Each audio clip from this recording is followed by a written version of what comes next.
Hi,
Joel. How you doing, City Clerk? Good morning. Very well, thank you. Good morning. But he was very nice, and he sent me a welcome or a congrats message about my first day yesterday. That was very sweet. Oh, nice. Very nice. I thought he was prefacing it to something he needed, but no, I'm just kidding. I always wait 2 days for the ask.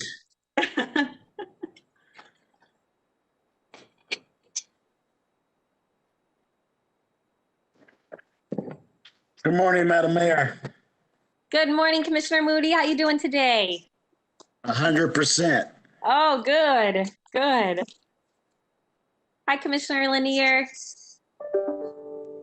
Good morning, all. Good morning. So where are you at? Is that your living room? You're muted, or I can't hear you. It's as attractive as this, so I thought I'd, use this. All right, Commissioner Rephart's here, and there's Commissioner Jones. Oh, with the nice Creston shirt on.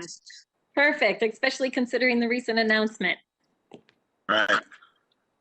Green's a good color. It is indeed. It's a good color, especially today as we kick off with our Arbor Day proclamation. All right, I think everyone is here, so I'll go ahead and call this meeting to order, our committee of the whole meeting on this beautiful April day. We'll get started today, commissioners. I have an Arbor Day proclamation that I'd like to read and hand over to Mr. Joe Sulak, who is with us today. And then we'll get started. We have quite a few action items before we get to the meat of our day today, which is the first presentation of our fiscal year 2022 preliminary fiscal plan. So that's going to take quite a bit of our time this morning. And then just a reminder, we do have public safety today at 3. There's a full agenda for public safety today. And then we're back together tonight at 7. So we'll get started with this proclamation. If you will just join me as I read this, and then I'll see if Mr. Sulak wants to make any remarks, and then we'll get moving on our action items. So whereas our urban forest is a vital community asset that benefits all citizens, and whereas our urban forest provides important ecosystem and green infrastructure services, and therefore plays a critical role in achieving the city's sustainability, green Grand Rapids, and urban forest plans. And whereas our urban forest enhances the quality of life and attractiveness of our city, providing a competitive edge in retaining and attracting residents and businesses. Whereas our urban forest provides important economic benefits, including reducing energy costs, increasing property values, reducing demand for stormwater management, and strengthening the economic vitality of our business and commercial districts. Whereas our urban forest provides vital environmental benefits, including improving air and water quality, producing life-giving oxygen, and providing wildlife habitat. Whereas our urban forest provides important physical and psychological health benefits, including reducing stress, respiratory illness, and the symptoms of attention deficit. Now, therefore, I, Rosalind Bliss, Mayor of the City of Grand Rapids, do hereby proclaim May 1st, 2021 as Arbor Day in Grand Rapids, and I urge all citizens to support efforts to protect our trees and nurture our urban forests, and encourage all to find appropriate ways to celebrate Arbor Day activities. Signed by myself. And then before I hand this over to Joe, this weekend is also the Mayor's Greening Initiative. So I'll be out planting trees, and you all are welcome to join me on Saturday. We'll be gathered about 10:15 and kick that off at 10:30. And then we'll be planting some trees over by the Placer Creek area. So I'll make sure that an invite gets out to all of you. And if you are available and interested in joining me, I'd love to have you. So with that, I'll turn it over to Mr. Sulak. Joe, you want to make any comments this morning? Just real quick, thank you, Mayor. Thank you, Commission.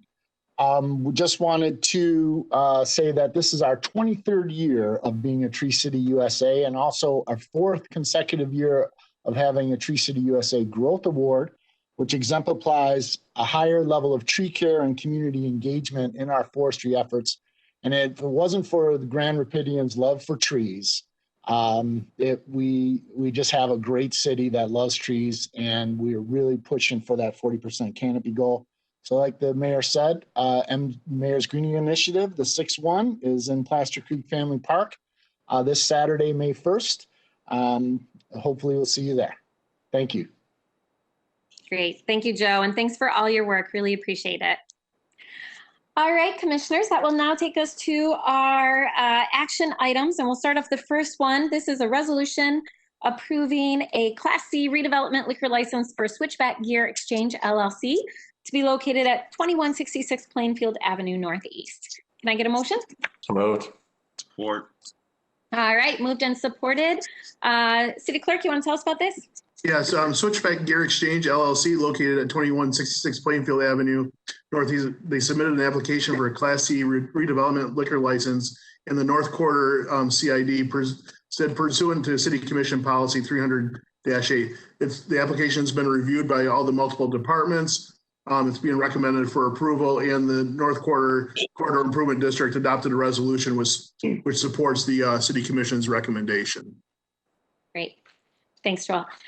Commissioners, any questions or comments? All right, Commissioner Isasi. I just have a quick comment. I just want to say Just thank you to Switchback. They've really pivoted, they've a bike shop and then they have great cold brew and just having another business that can, be a draw to that neighborhood as we continue our revitalization efforts, especially in our Plainfield corridor. Yeah, thanks, Commissioner. Any other questions or comments? All right, we'll call for the vote. Commissioner Moody, Yes. Commissioner Isasi, Yes. Commissioner Repart, Yes. Commissioner Lanier, Aye. Commissioner Jones, Yes. Commissioner O'Connor, Yes. Mayor Bliss. Yes, it carries. All right, Commissioners, that will take us to our next resolution. This is a resolution approving funding awards for our CDBG, home, ESG, and JAG programs and submission of the fiscal year 2022 annual action plan. Can I get a motion? So moved. Support. All right, moved and supported. And I believe we have Ms. Bohach with us today to, Good morning. For some reason, my camera isn't, there we go. Maybe it's coming on. Must There be you go. slow here in City Hall today. Sorry about that. Connie, anything to add about this item? I know we've talked about it. We've all reviewed the recommendations. We had a public hearing. Yep. So this is the final stage, just getting your final approval for the awards for the Community Development Block Grant, Home Investment Partnerships, Emergency Solutions Grant, and the Justice Assistance Grant Program. This allows us to establish those and it also authorizes execution of agreements with the agencies that are that will be funded and allows us to submit the annual action plan to the U.S. Department of Housing and Urban Development. And as you just mentioned, Mayor, we did complete the 30-day public comment period. You received 3 comments at a public hearing during that process, as well as 1 written comment. And again, this just finalizes that long process that you've been going through. Thank you. Commissioners, any questions or comments? Okay. Oh, Commissioner Repart, did you have a comment? No? Okay. All right. Seeing none, then I'll turn to our city clerk to call for the vote. Commissioner Isasi, Yes. Commissioner Repart, Yes. Commissioner Lanier, Aye. Commissioner Jones, Yes. Commissioner O'Connor, Yes. Commissioner Moody, Yes. Yes. Mayor Bliss. Joel, do you want me to vote? Yes, I said Mayor Bliss, sorry. Oh, sorry, I didn't hear you. Yes, yes, yes for me. Okay. All right, it passes. Okay, next that will take us to our resolution approving an application for a 12-year industrial facilities exemption certificate pursuant to PA 198 of 1974 for Blackmer at 1809 Century Avenue Southwest. Can I get a motion? So moved. Support. All right. So, Commissioners, we've talked about this item as well in the past. We had a public hearing. It looks like Mr. Vorg is joining us to give us some additional information and see if we have any questions. Christian? Yes, good morning, Mayor, Commissioners, and City Manager. In your agenda packet today is a resolution approving a 12-year industrial facilities tax exemption certificate for Blackmer Pump Company located at 1809 Century Avenue Southwest. An IFT district was created at the property in 1993, so there's no need for consideration of approval of the district today. Blackmer proposes to demolish an obsolete foundry at the property to construct a 55,000 square foot industrial building in its place and has committed to create 55 positions as a result. That is all I have for the item. Great, thank you. Commissioners, any questions or comments about this item? All right, seeing none. City Clerk, will you call for the vote? Commissioner Repart, Yes. Commissioner Lanier, Aye. Commissioner Jones, Yes. Commissioner O'Connor, Yes. Commissioner Moody, Yes. Commissioner Isasi, Yes. and Mayor Bliss. Yes, it carries. All right, that will take us to a resolution establishing an obsolete property rehabilitation district pursuant to PA 146 of 2000 for Isaac V. Norris and Associates located at 1002 Hall Street Southeast. Can I get a motion? So moved. Support. All right, moved and supported by our third ward commissioners. Let's see, we have Christian's with us again to tell us about this item, and obviously the next item is a companion item. Yes, thank you, Mayor. This resolution would approve an obsolete property rehabilitation, also known as OPRA district at 1002 Hall Street Southeast. Isaac V. Norris and Associates has proposed rehabilitation of this 3,500 square foot building, which has been vacant for approximately 14 years. The project will renovate both the exterior and interior of the building to create 3 commercial spaces. Also, a public hearing was held for the OPRA district and certificate at your last meeting on April 13. Great, thank you. Thank you. Yeah, commissioners, any questions or comments about this item? It's an exciting project. All right, seeing none, I'll turn to our city clerk. Commissioner Lanier, Aye. Commissioner Jones, Yes. Commissioner O'Connor, Yes. Commissioner Moody, Yes. Commissioner Isasi, Yes. Commissioner Ruppert, Yes. Mayor Bliss. Yes, it carries. All right, that will take us to, as I said, a companion item. This is a resolution approving a 10-year obsolete property rehabilitation exemption certificate. So our last one was district. This is a certificate pursuant to Public Act 146 of 2000 for the same project for Isaac V. Norris and Associates at 1002 Hall Street Southeast. Can I get a motion? So moved. Support. All right, moved and supported. Commissioners, any further questions or comments about this item? I have none. All right, then I'll go ahead and ask our city clerk to call for the vote. Commissioner Jones, Yes, indeed. Commissioner O'Connor, Yes. Commissioner Moody, Yes. Commissioner Isasi, Yes. Commissioner Ruppert, Yes. Commissioner Lanier, Aye. Mayor Bliss. Yes, it carries. Great. All Thank you right. all very much. Yeah, thank you. Thank you, Christian. All right, next that will take us to our resolution adopting the city's legislative priority agenda for the 2021-2022 legislative term. Can I get a motion on this? So moved. Support. All right, moved and supported. On this item, we postponed until today to give some additional time for all of us to weigh in. I want to thank the commissioners who worked with our city manager and Ms. Farrick to make some additions and improvements to this item. So I think I'll start it off by turning it over to Ms. Farrick, and then we'll open it up for questions or comments. Thank you, Mayor. So I did receive some comments and some feedback on the priority agenda from commissioners. And so I have summarized those suggestions, if you will, in the memo that is attached to the item. So hopefully you were able to find that.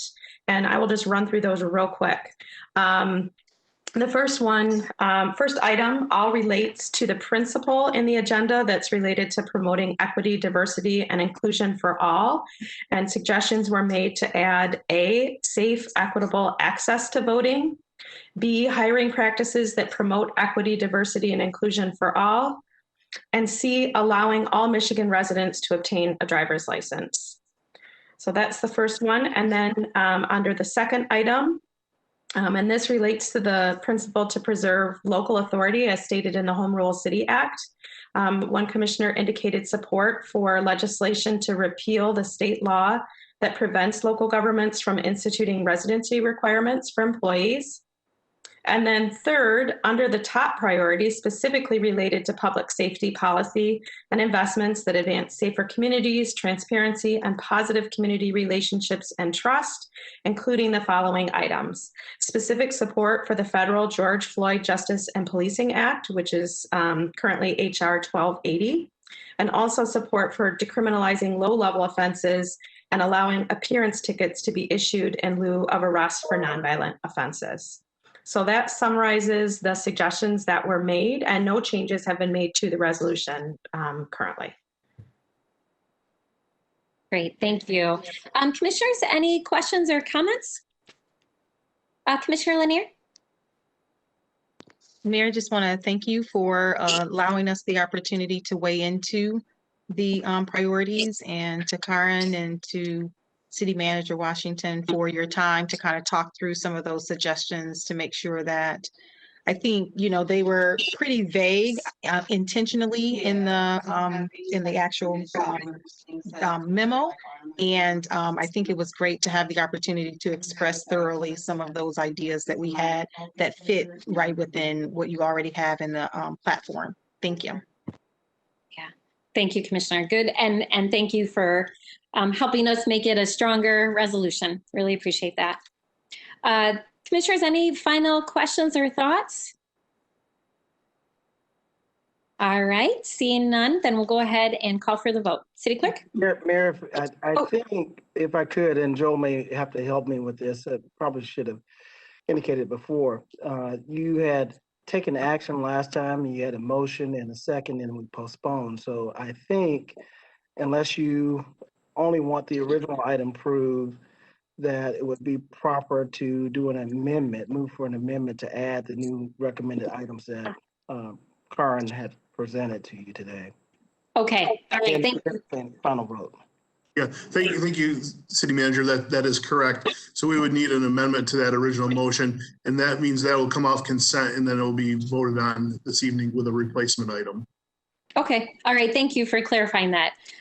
So can I get then a motion to amend to add the items that we discussed that Ms. Farrick just outlined? I'll move it. All right, thank you, Commissioner Jones. And do I have support? And support. So any final questions or comments on that? So now I can call for the vote on the amended resolution, correct, City Clerk? Okay. So now I'll call for the vote on the amended. Just to clarify, there's gonna be two votes. So we're voting on the amendment, and then we'll vote on the item because there's an original motion as well. Okay, thank you. Go ahead, City Clerk. All right, Commissioner O'Connor, Yes. Commissioner Moody, Yes. Commissioner Isasi, Yes. Commissioner Repart, Yes. Commissioner Lanier, Aye. Commissioner Jones, Yes. and Mayor Bliss. Yes, it carries. All right, so then going back to the that was for the amendment. Now go back to the original. City Clerk, you want to call the vote on that, please? Yep. So the Commissioner Moody, Yes. Commissioner Isasi, Yes. Commissioner Repart, Yes. Commissioner Lanier, Aye. Commissioner Jones, Yes. Commissioner O'Connor, Yes. Mayor Bliss. Yes, it carries. Thank you. All right, Commissioners, that will take us to the next resolution. And this is a resolution revising the commons area within the existing downtown social district and updating all existing social district designations for compatibility with adjacent special events. Can I get a motion? So moved. Support. All right, moved and supported. And we have Mr. Canfield here to tell us about this item. All right. Good morning, Mayor and Commissioners. 9 months ago, you designated 2 social districts in Grand Rapids, the Downtown District and the Wealthy Street District. As a reminder, these are the areas where qualified and permitted liquor control commission-approved businesses can sell to-go beverages for consumption within those districts. The Downtown District is distinctive because it contains 3 separate and non-contiguous commons areas. So purchasers of the alcoholic beverages cannot move between those distinct areas downtown. And this creates potential for customer and law enforcement confusion in terms of where people can be with those beverages downtown. So to mitigate this, the attached resolution would merge those 3 distinct commons areas by adding a portion of Bridge Street and of Monroe Avenue to the commons areas. This would also streamline the district's operations and administration in addition to reducing that confusion. The resolution also would exclude premises authorized by the Liquor Control Commission under a special license during the effective period of the special license. And the reason for this is we want to avoid disrupting the operations throughout the whole district based on separate alcohol sales by a permitted nonprofit as part of an adjacent special event. And that change would apply to both districts. Finally, Calder Plaza and the Blue Bridge are highlighted on the attached map to indicate that they may be excluded from the commons area when special events are permitted in those specific locations. So to summarize, if approved, the attached resolution would redesignate the city's 2 existing social districts to accomplish those changes, and the operations of those districts would not be interrupted by the change. Thank you, Lou. Commissioners, any questions or comments about that? I know in our packet we had several maps that kind of laid out the changes. All right, seeing none, I'll turn to the city clerk to call for the vote. Commissioner Isasi, Yes. Commissioner Repart, Yes. Commissioner Lanier, Aye. Commissioner Jones, Yes. Commissioner O'Connor, Yes. Commissioner Moody, Yes. Mayor Bliss. Yes, it carries. All right, that will take us to our last action item today, and this is a resolution recommending approval by the Michigan Liquor Control Commission of a social district permit application pursuant to Public Act 124 of 2020. Can I get a motion? So moved. All right, moved and supported. City Clerk, do you want to tell us about this? Oh, no, I'm sorry. It's Mr. Canfield. Yes, thank you, Mayor. So this is a standard item. You've seen these probably a dozen times where as part of that social district approval process, an individual business that wants to participate has to come to the city and receive your recommendation of approval before they can go to the Liquor Control Commission. So this resolution would recommend MLCC approval for Condado Tacos on Bridge Street. All right, thank you. Commissioners, any questions or comments? All right, my only comment is if you haven't had a chance to swing by there, you should swing in and welcome them to the neighborhood. All right, with that, we'll call for the vote. City Clerk? Commissioner Repart, Yes. Commissioner Lanier, Aye. Commissioner Jones, Yes. Commissioner O'Connor, Yes.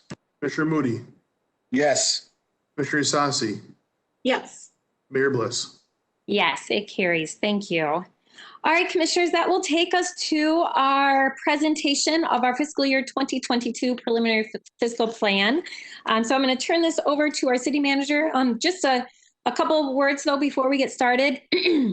Again, this is the initial presentation of the budget. I know that we all just received our budget books, and so the expectation isn't that we've had the chance to read through them yet. That's what this initial presentation for is, to give us an overview, and we'll have time this week, obviously, to read through our budget books as we get into our budget discussions. So we'll have the initial presentation today. But just a reminder, the budget, and the city manager can speak to this more, is really based on a number of the conversations that we've had. This is an ongoing process throughout the year. Obviously, we adopted our strategic plan, and the budget should be aligned with that.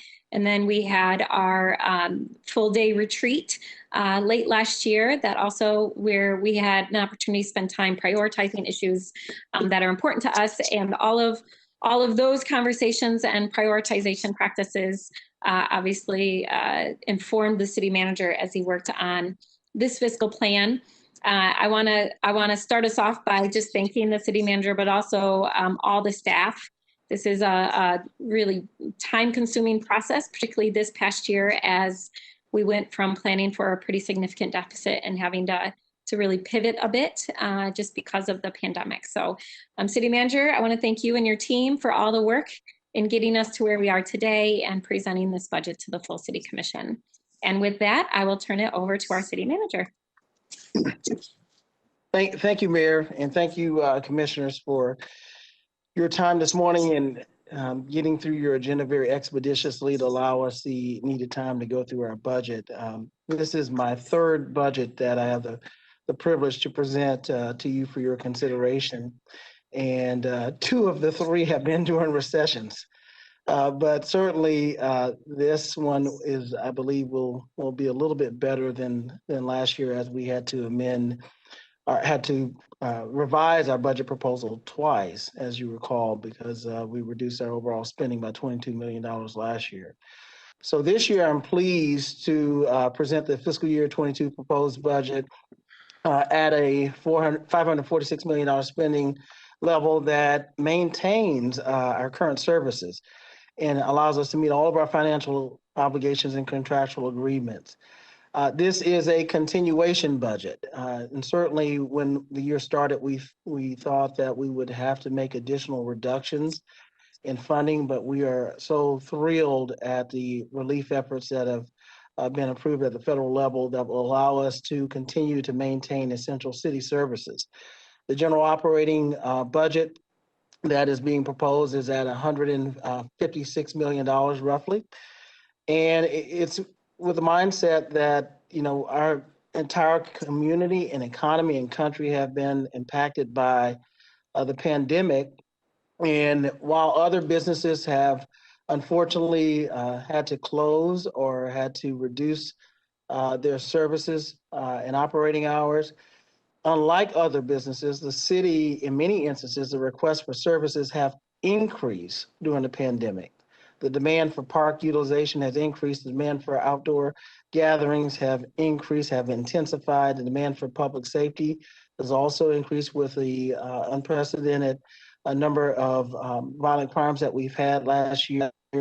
The demand for safe and clean water has increased as people are home utilizing services even more. And so we are fortunate that we can match the demand with our planned proposed budget.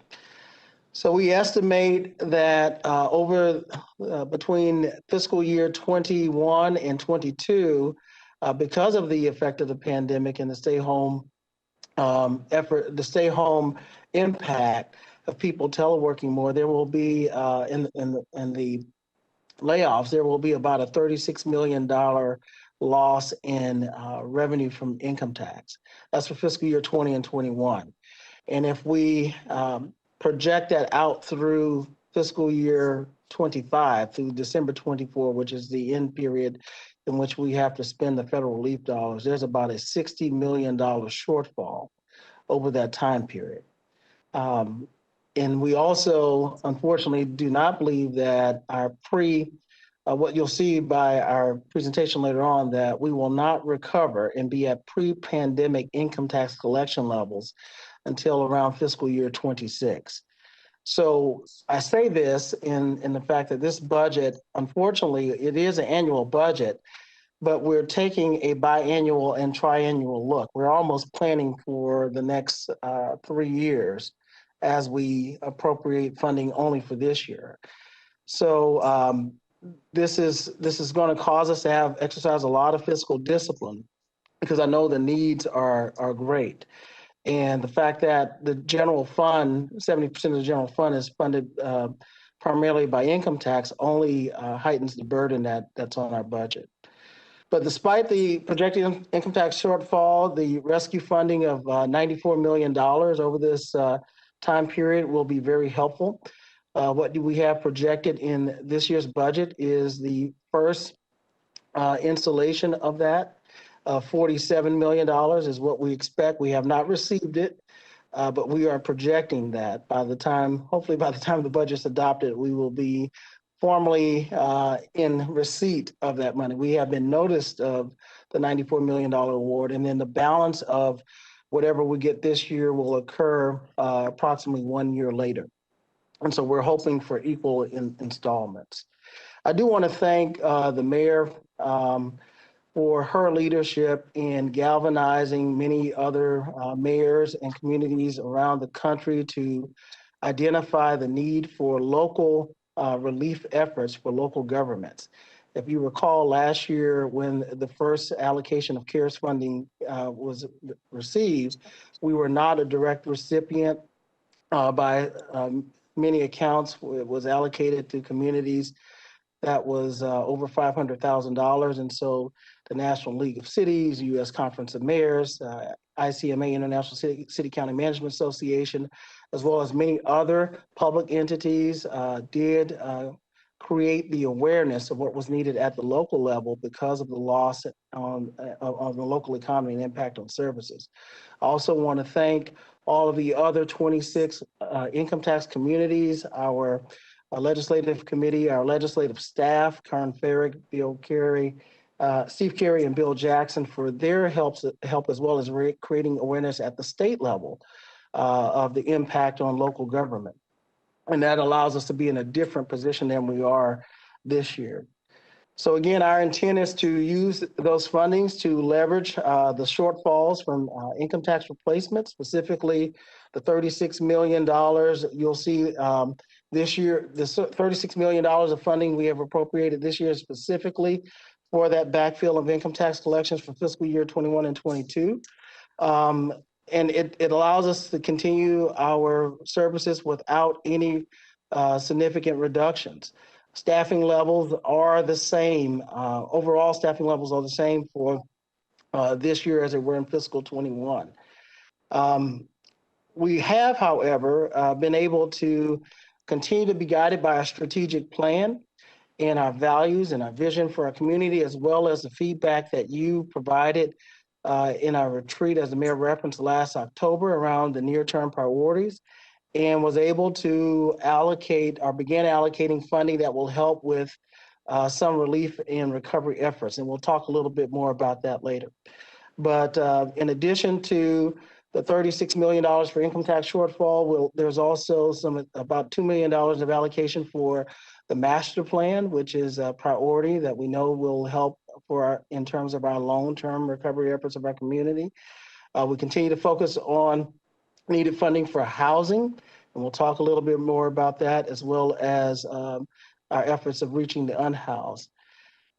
So I want to also ask the commission to consider this budget incrementally in phases in terms of receiving the proposed spending plan, planning, anticipating for some of the federal relief, but realizing that we do not have to solve all of it during the budget process and allocate every dollar for every program. And so we're going to talk to you about a post-budget allocation process that will allow, beyond the money that we have plugged for income tax deficits and some of those near-term priorities I just mentioned, but that $10 billion, as well as the projected $47 million of relief funding that we have coming in the second half, to go through a post-budget process where we will begin that conversation during the summer and continue it if need be during the fall. But that will also allow us to continue to address some needed efforts around economic recovery and other priorities that you have as a commission. A couple other things, and I'll turn it over to, and we'll begin a formal presentation. I do want to highlight, and we'll talk a little bit more about this, in addition to our investments in equitable outcomes and being true to our values, you'll hear about $26 million or so of specific investments that help further our value of equity. You'll hear about, over the course of meetings that we have, about our investments in our infrastructural capital, how we're real intentional this year about increasing our capital appropriations for water, wastewater facilities around environmental and our health priority. We are also continuing our implementation plan of our Vital Streets program for streets and sidewalks. But we also were mindful of the concerns we had around public safety this year. And as we continue to have the conversations around the budget, you'll note that the overall spend of the general fund specifically, as it pertains to the police department, is now 3 percentage points lower than it was last year. So we reduced that spending from 9% or so down to 35.8%. And so we have listened to the feedback and thought of creative ways in which to make that occur, where that is where we're doing it in a way that's responsible and that we're not jeopardizing the safety of our community, and still allowing the police department to have the resources that they need in order to implement the strategic plan that the chief has talked to us about several times. So with that, I'm going to ask Mr. Canfield, if you could now pull up the presentation, and we'll rush quickly through some of the slides I believe I've already covered. And I want to thank Michael Moore for this wonderful illustration of our budget book. Every year it just gets better and better, and I appreciate the design as it represents so much of some of the elements of our community and the things that we've experienced during this past year. Next slide. So I alluded to this a little earlier about how difficult this is, and the volatility or uncertainty and complexity in the environment, and it's made a little bit more manageable by the use of our strategic plan. But we are still not out of the woods. You'll see a very concerning fiscal projection for out years, as our CFO will talk to us shortly, and will force us to make sure that we remain focused on our near-term priorities with the federal relief funding. Next slide. And I won't go over this in detail, but just to remind the community of our vision, mission, and values that continue to guide us in this pandemic. And we constantly, as a staff, refer to those in many of our operational decisions that we make. Next slide. And you'll see the 6 priorities, and we have in this presentation, in addition to an update relative to your near-term priorities that you have highlighted in our October retreat. We'll continue to focus on our strategic priorities as well. And you see those 6 near-term priorities that the commission determined back in October of 2020. Next slide. So we'll continue to talk about the continuation budget. We'll provide the highlights of the relief funding, as well as the examples of how some of these investments continue to further our commitment to racial equity. And also we'll talk about our investments by our 6 strategic priorities that I highlighted earlier. Next slide. So just a reminder of this journey, and I want to make, I always put this in context, that we are intentional about planning and prioritizing as we began with our performance management report last September, and we continued the conversations through our prioritization workshop, even when we had the the December CFO update, and around the status of our finances, and the mid-year update in February, and the performance management update as well. All of those conversations, in addition to the discussions that were occurring at some of the departmental level and committees that you've appointed, help to inform the recommendation today. And so today we'll walk through this overview. Then you'll see the remainder of the workshops that we have planned that will take us through the month of May, and ultimately through the adoption on May 20th. And all of those workshops, including today, are either on a commission day or a day by itself that will allow the public to engage and offer comments. But formally, the public hearing will be on May 18th at 7 p.m. But informally, we'll also have a town hall meeting. This will be our 3rd year of doing a budget town hall meeting. We were fortunate to do this virtually the first year outside of a COVID environment, and we didn't know that we would have to do it within COVID. So this is our 3rd year of doing the electronic town hall. Next slide. Next slide, please. So just to pull back the covers a little bit on how we anticipate our workshops to flow. So today we'll talk in detail about the financials and equity, as well as the strategic priorities. We'll come back on the 4th and we'll begin really narrowing our focus on the topics. And in years past, we've prioritized the workshops around strategic priorities. This year, we've taken a little different approach. We'll have the strategic priority discussion today, but we will narrow the workshop discussions around your near-term priorities that you've provided feedback on in October of 2020. And so today will be real heavily discussion around fiscal sustainability. On May 4th, we'll talk about public safety, reform, crime prevention, and violence reduction. We'll also talk about some of our investments locally in our community, the neighborhood of focus funding and the third ward equity funding. On the 11th, we will take time during CAL, your committee of the whole, to talk more specifically about getting an update from our infrastructure reports from Vital Streets and our Stormwater Oversight Commission. Then on the 11th, we will spend time discussing housing and homelessness, economic recovery and health impacts, and what we can do for COVID relief, as well as more detail around capital. Then on the 18th, that is a general session that if there are items that need more conversation or follow-up from any of the other meetings or new items that have surfaced, we'll continue to have that discussion. And hopefully you will be prepared to adopt the budget by the 20th of May. Next slide. So before we go further, I do want to thank all of the staff members. This is really a team effort and could not be done without the collective input of everyone. So I want to thank the public again for the feedback that we've gotten throughout the year, as well as input from the various boards and commissions.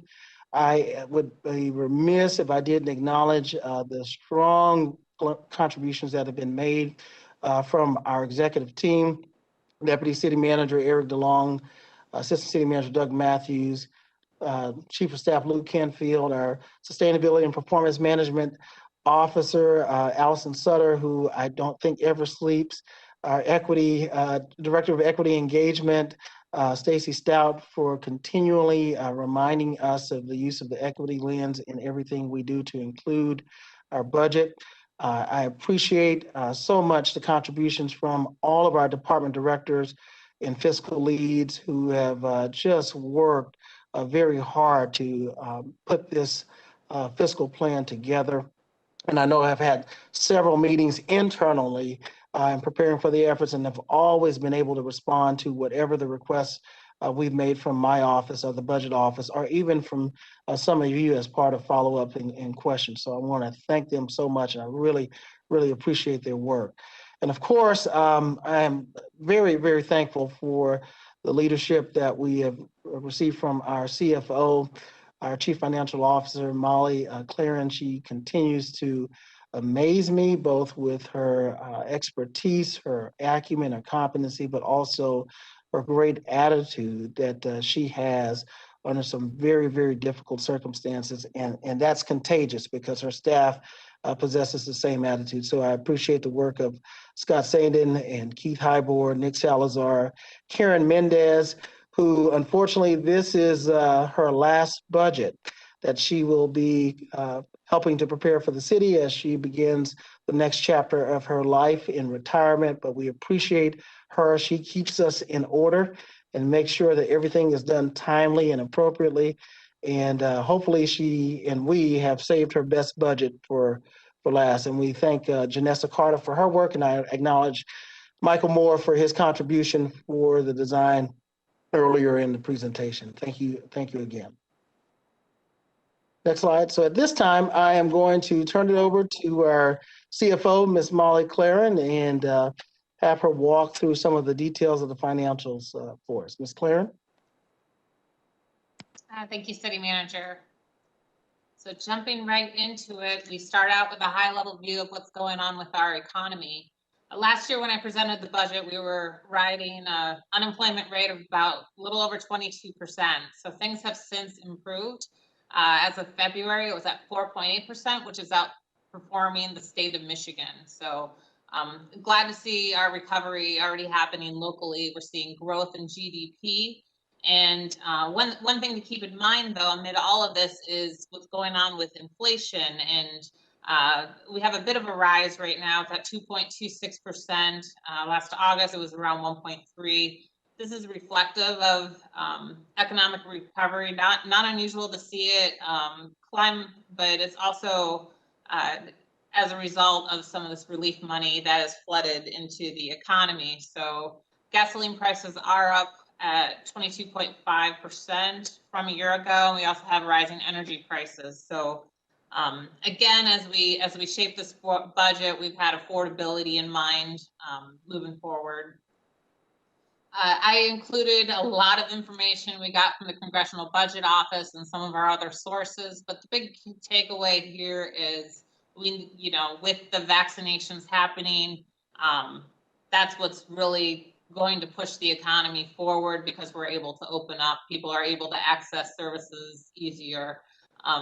We've seen sectors like travel and hospitality that's been hit the hardest, and they're still, lagging from where they should be. So again, job losses are a concern. It's hurt our income tax base to some extent. So again, just trying to get to that, push us forward towards recovery. On the CBO, I will also mention the CBO does not see that the full recovery taking place at least 4 to 5 years out. So that's basically what a lot of this information is. I won't spend a lot of time on it given the all the other stuff we have to get through today, but I thought including it here for your review later too just gives you more resources. There are uncertainties, of course, in our economic outlook. I've checked in with you this year every couple months to let you know, okay, here's how we're doing now. Here's how we're doing now. And that extra check-ins, I hope, have been helpful to you, but it's been an unpredictable situation over the past year. This course of the pandemic is something that, we've never seen globally before, so it's hard to anticipate what lies ahead, what's the speed of recovery, things like that. So we will continue to keep up with you as we head into fiscal year 22 to let you know where we are at. We do have another, I guess we have more restrictions in place right now that are extending through October 14th that is going to impact just for us, our income tax base again, but again, just something we'll keep an eye on as we move forward. So as we shape the, what is our budget and involving public engagement, as the mayor mentioned, we started out with our commission prioritization workshop last October of 2020. From there, we take the priorities, the departments, and working with their committees or boards, start to shape capital plans and their 5-year budget.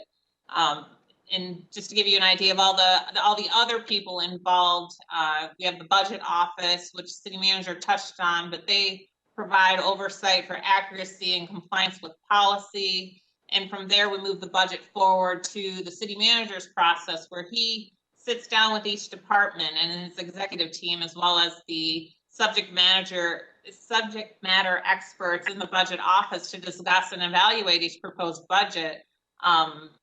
We have the Office of Equity and Performance Management that are involved with providing that extra layer of review and analysis. And it all basically bubbles up into this proposed fiscal plan that the city manager is presenting today. From here, just so the public is aware, the fiscal plan is available for their review, and we now open it up to discussion with the public on the budget, and of course look for their feedback as well. In this PowerPoint, I hope if the public is listening, these are the various resources you have where you can access our budget information. It's located on our city's website. The webpage is right there, Grand Rapids, Michigan, mi.gov. And then we also broadcast live on Channel 26, Facebook, and YouTube. There's also a list of boards and commissions on our budget website where you can plug in other ways. If if there is specific information or input you want to provide, say to the Mobile GR Commission, that they should know to, therefore inform the budget, at their stage of the process. By all means, please plug in. And our strategic plan, we have it in English and Spanish versions on the website. Again, these are just more resources for you to please dig in and learn more about our city. So going to the fiscal plan, I believe all of you commissioners should have it, but it's this big book, and you'll see all these various tabs in the book.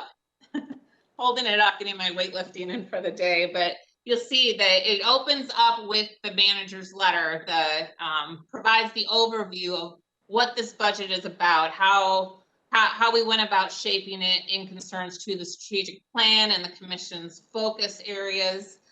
You'll also see a tab called Budget Basics. This is just a great primer on our rules and policies we have to abide by, information on our tax base.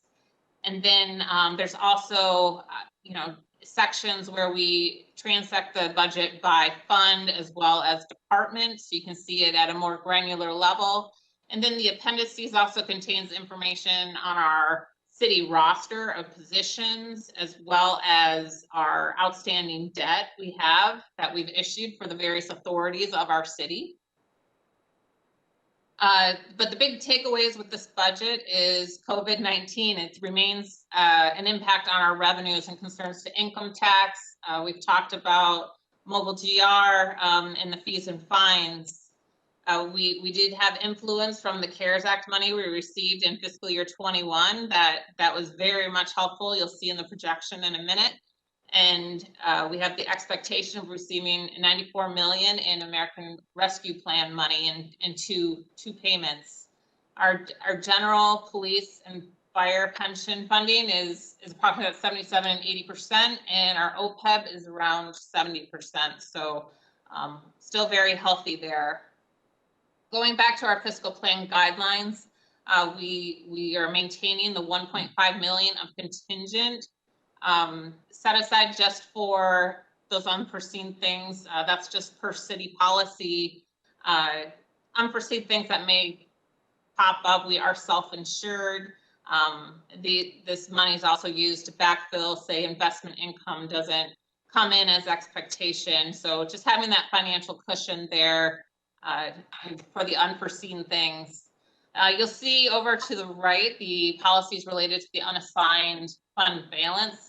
For fiscal year 22, you see in the orange bars our policy level. So for general fund, we want an unassigned fund balance of about 15% of general fund expenditures. We actually for 22 are at 11.6. However, with the anticipated receipt of the first $47 million payment related to the American Rescue Plan, that of course is going to go into fund balance and will prop us up just under 60%. So you can see this American Rescue Plan money is coming in just in time. Had we not got notification of this relief money, we and the city manager would be presenting a very different story today. So again, very thankful for those that advocated to get that revenue replacement in. For the Budget Stabilization Fund, where our policy level is 10%. Right now, we're at 9.6. However, with the appropriation of some of that ARPA money, it's actually going to go to 9.2%. And this is because the Budget Stabilization Fund is sitting at 14.3 million. However, as we expand our appropriation for the general fund, the denominator in that equation gets larger, so the percentage is going to fall slightly. Molly, I have a question real quick, if I could. I want to pose it, if I could, to the city manager or the mayor. I know we keep on talking about the loss of revenue by way of the income tax for the non-resident withholding.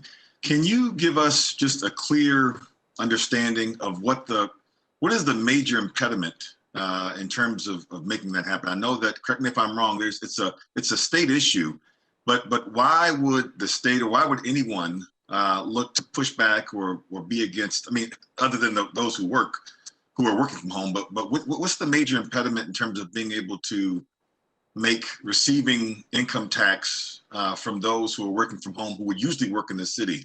What's standing in the way of that? Molly, I'll just respond real quickly. And so that was our initial question, Commissioner Jones, and we wanted a legislative fix to address that so we wouldn't have the need to get the additional appropriation. And there was just not the political will at the state level, based on the members of the legislature that we spoke to move forward with that legislation for a couple of reasons. One, it was after some initial tax filings had began in 2020 for 2020.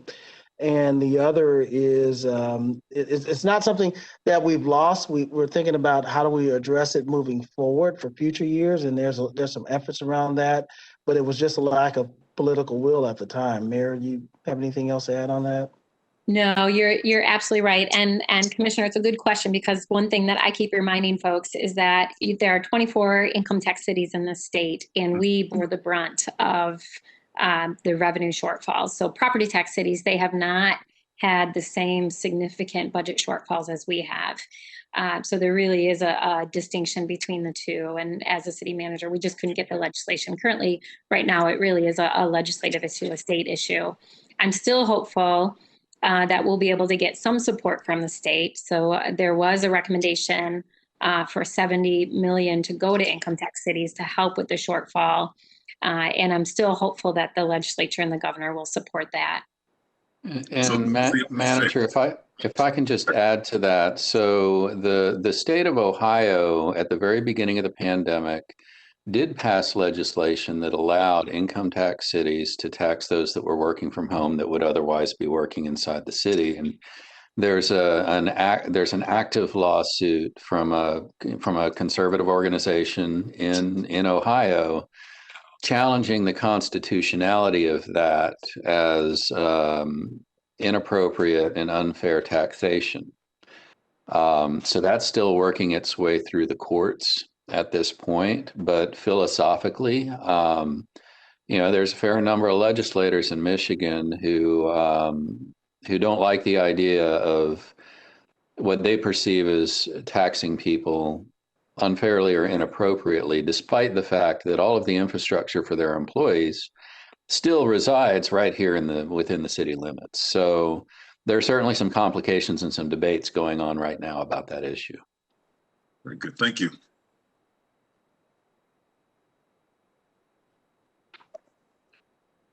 All right. Thank you, Commissioner, for that question. I'll turn it back to Molly. We'll try to get through some additional information and then take a break for questions a little bit later as well. Go ahead, Molly. Okay. So for our other budgeting guidelines, we, of course, are very committed to funding 100% of the actuarial computed employer contributions for our pension system and the retiree healthcare system. Things like we try to adhere to the asset management principles we have in place, and anytime we take on a capital asset and put it into place, make it an asset of the system, we recognize there is going to be an operational impact. So that's always, on the forefront anytime we put together a capital plan. And then we have the maintenance of effort commitments we have with our parks as well as the vital streets. So you can see on the graph over to the right, that top bar graph that shows the parks maintenance of effort, what we call the MO, steady growth through fiscal year 20. And this is because the parks maintenance of effort rises and falls with the movement of the general fund. So we've had a period of expansion of the general fund. So that's why you see that maintenance of effort grow. In fiscal year 21, we did have to take reductions due to the recession. So you see a slight contraction.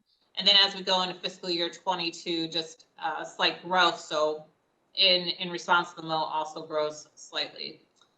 With Vital Streets, we have a commitment to fund our Vital Streets program for $13 million over the course of 15 years.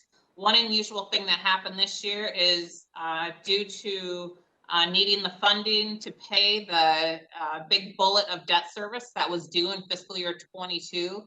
We preloaded the usual contribution amounts we do for fiscal year 22, 23, and 24, and did it all within fiscal year 21 to make that debt service payment.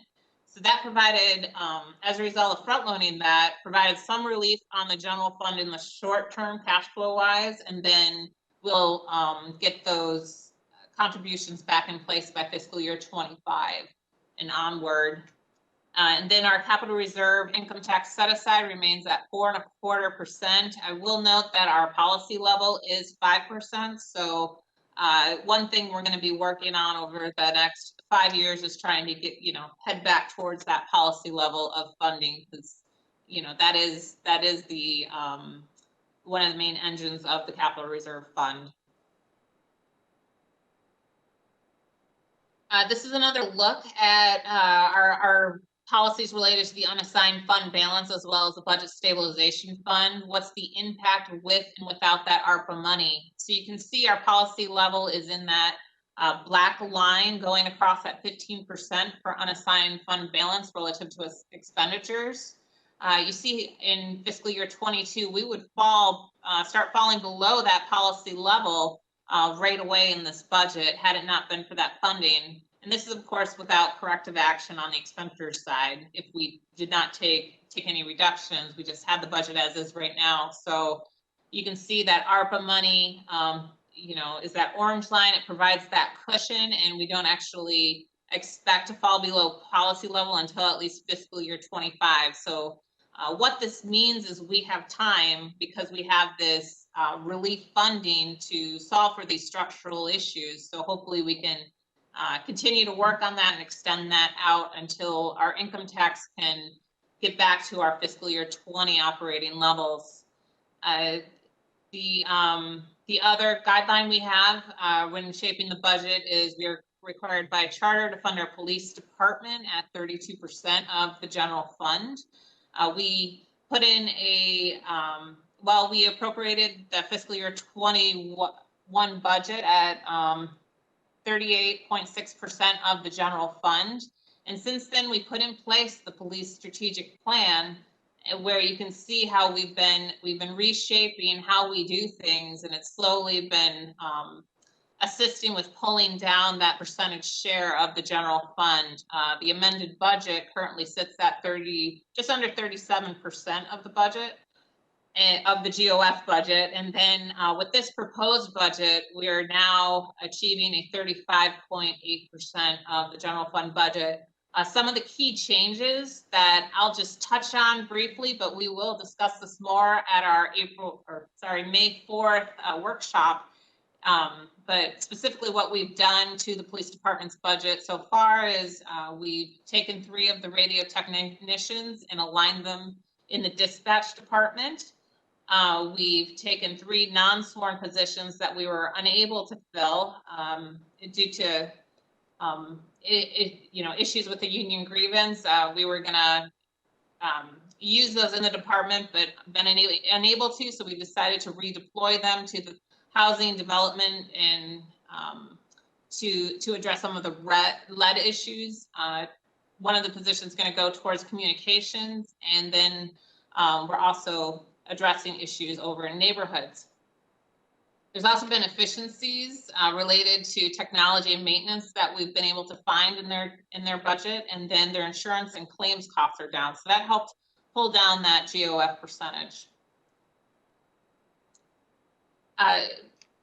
Moving on to our legacy costs, this is a big liability of the city, so important to touch on. I have a lot of the background information here on these slides for your review, but to put briefly for our OPEB, what I want you to really hone in on, at least the bullet point that I think is the key takeaway here, is look at the work we've done.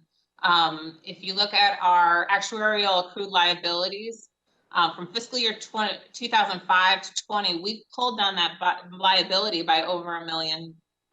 So that's just fantastic and really reflective of our commission just making this a priority. The system sits at just under 70% funded. 32% of our employees are in the DB, or defined benefit plan. 68% is now in the defined contribution plan. This is just a look showing, you know, I mentioned pulling down that liability amount from where it was in 2005. So you can see that blue line, sharp fall, along with the gray line, the unfunded liability. So again, just really healthy. For our general pension system, this is a closed program. So, you know, things that are going to be impacting this system is the board adopted to change the rate of return from 7.15% down to 7%. We also have the impacts of the experience study that's going to, that combined with the rate of return, going to increase our employer contributions in the future. But this system sits at 76% being funded. And again, we're seeing the shift because the, you know, the defined benefit plan there is closed. More people are shifting into that contribution plan, which is much more, you know, financially efficient for the city. So there's a look at where we're at there. And then moving on to the police and fire pension. This is just under 80% funded. They also voted to shift the rate of return here from 7.15% to 7%. We do have, you know, impacts from the experience study that was just done. So again, a whole lot of information here to give you more background in case you're not familiar with it, but here's the general overview. Very, very much like the general pension system in that we do expect, as a result of the rate of return experience study, more liability on the city in the future.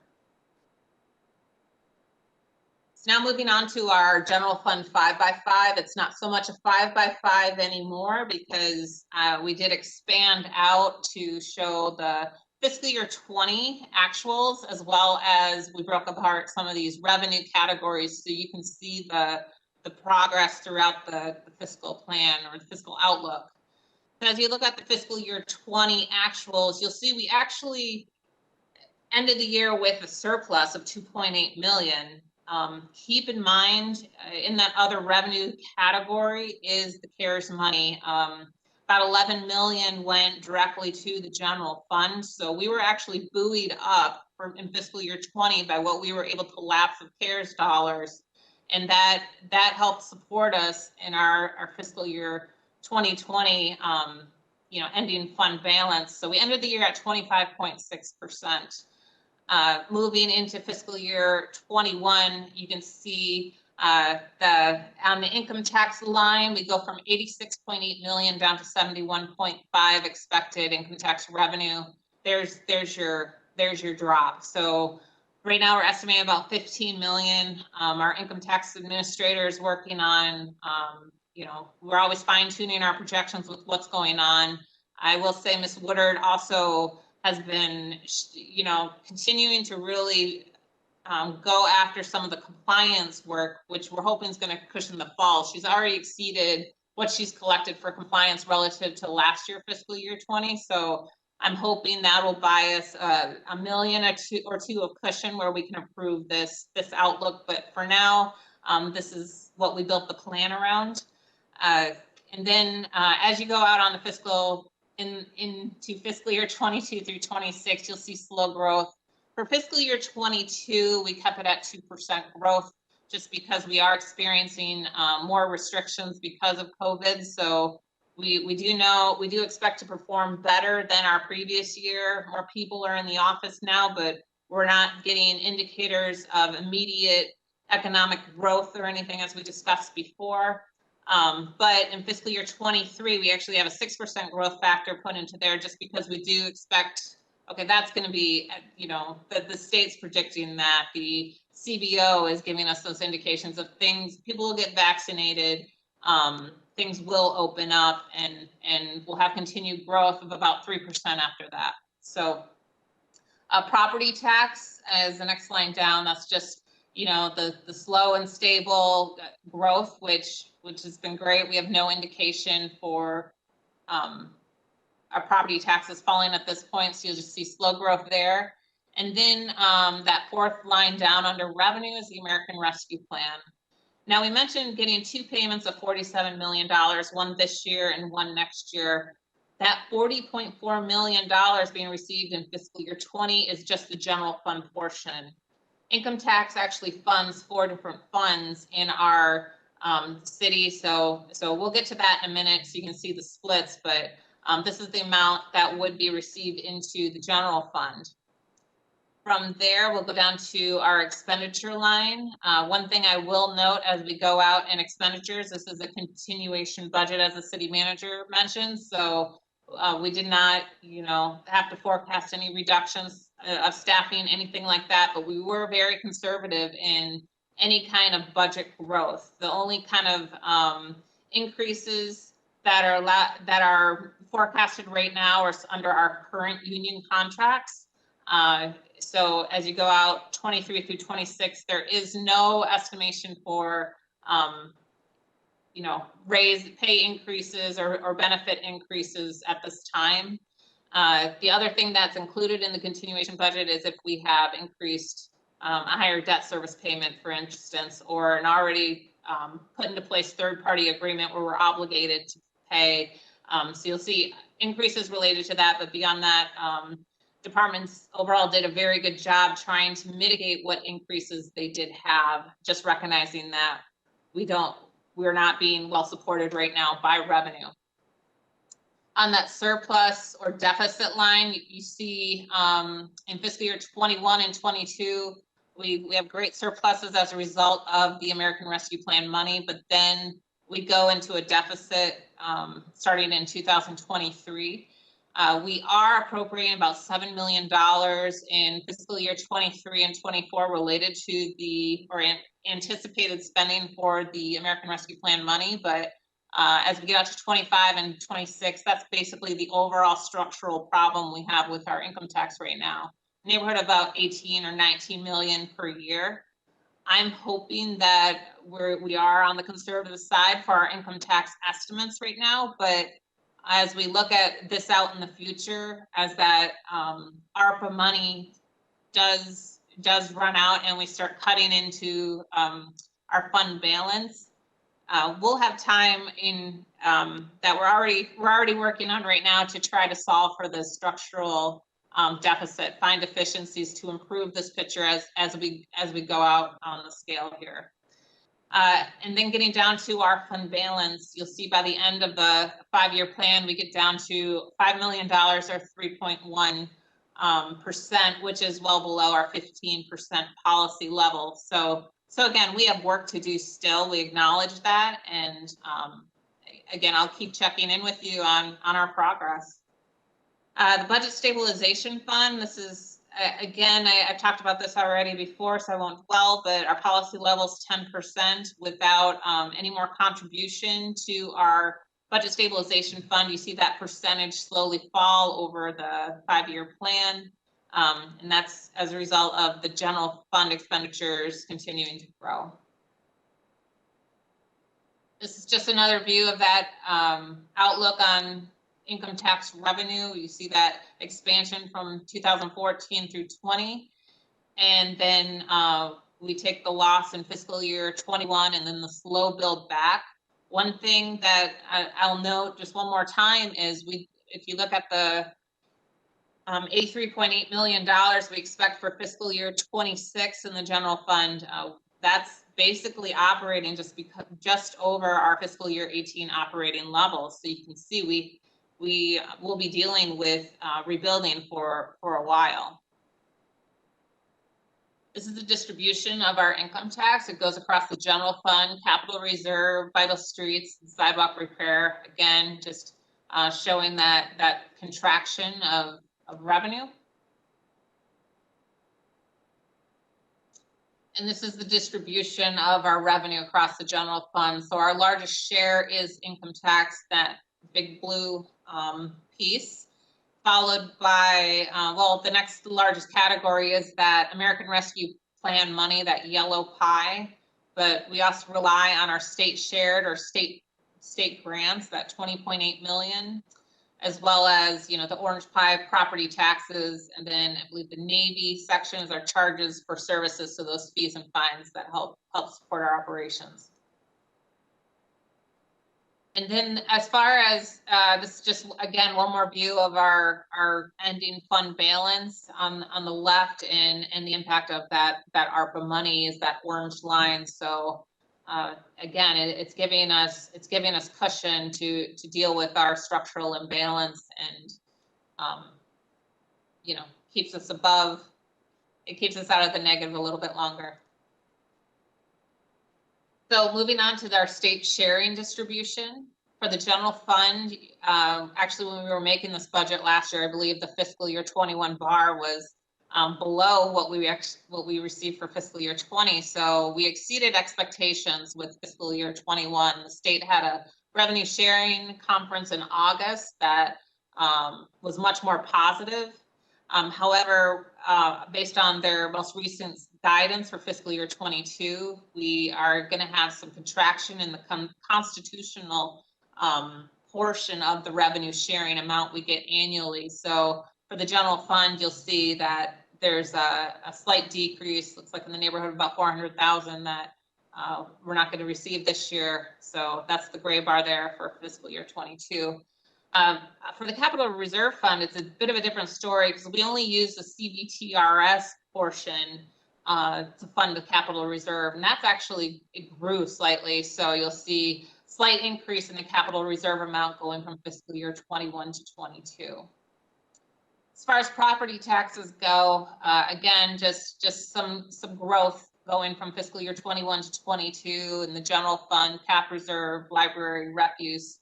And then you'll notice the parks millage, that's that new millage kicking into place there, that's providing them more funding. So as far as our expenditures go for the general fund, you know, just under 70% of our expenditures are personnel services, followed by our other services and charges. And then you'll see that yellow pie that you notice from the revenue pie chart we showed before. That's that ARPA investments. We do have reserved a little space in our appropriated budget for that. So total appropriation for the general fund right now it's proposed at just under 156 million. Our general fund operating transfers, you'll see the largest one is the parks maintenance of effort right now, that dark blue line at the top, followed by our 61st District Court, that gray line. I talked about the Vital Streets contribution before, but that other blue line that goes basically to zero for 22 and through 24, that shows us front loading the fiscal 21 amount from those years into fiscal year 21. The other unusual thing this year is community dispatch. You'll see the fiscal 21 amount, and then it goes to zero from 22 through 26. The community dispatch was a special revenue fund that the general fund contributed money over to support. The general fund actually funds the majority of the services there now, so it no longer qualifies as a special revenue fund. So the community dispatch is now being moved into the general fund as a general fund department, and so we no longer obviously need to do the transfer out. So that's done. And then that yellow line there, the cemetery operating fund at the bottom. So this is a view of our general fund operating expenses by department, just showing you the change in the distributions between fiscal year 20 adopted to 21 adopted to fiscal year 22 proposed. You'll notice that we have a couple new departments this year. The communications department was formed. We'll talk about that more in the second half of our presentation today. But that was formed out of the executive office. We also had the Office of Oversight and Public Accountability. That was created, as you remember, last July through a budget amendment. So now this is the first year it's going to be part of our appropriated budget. So that's a new department. And then I just mentioned the community dispatch is now a department. You'll see that plug of $6.1 million under the fiscal year 22 request column.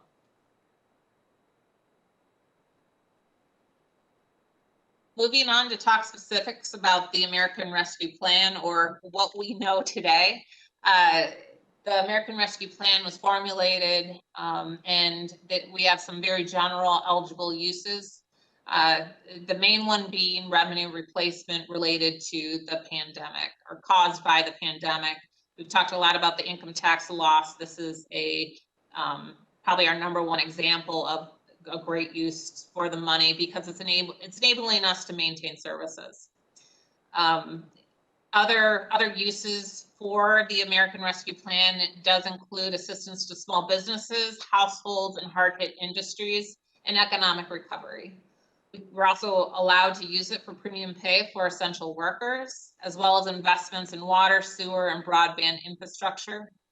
Restrictions for this money, obviously we can't offset a tax reduction or delay any kind of tax or tax increase, and we can't use it to deposit into the pension fund. And I assume they put out more guidance, things like a budget stabilization. They want us to use the money basically to maintain services. They don't want us to bank it or you know, either for a rainy day fund or anything like that.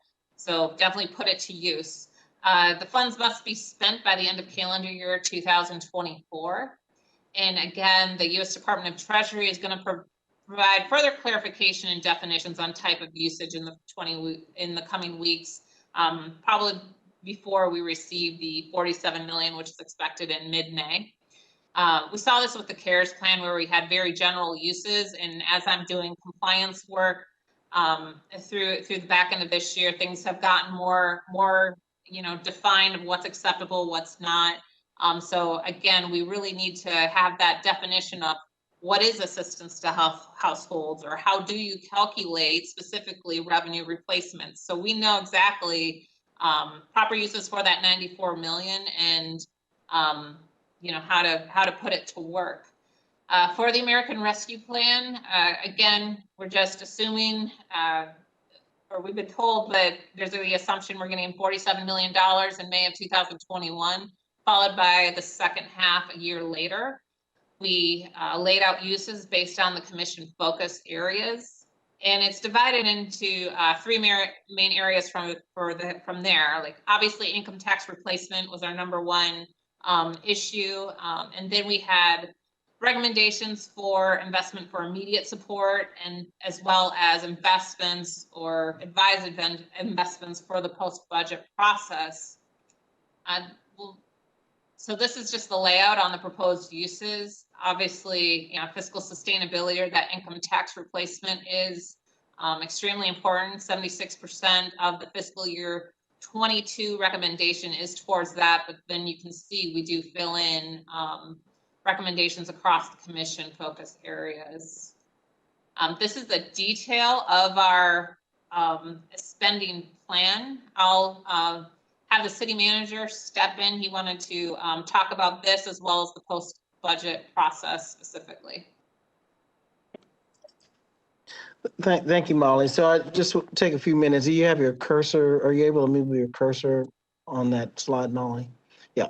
So I'll just point out, if you look at our plan again, the $60 million is the total projected estimate that we think we're going to need for income tax replacement. We've already talked about what was projected for fiscal year 21 at 18.8 and 22 at 17.1.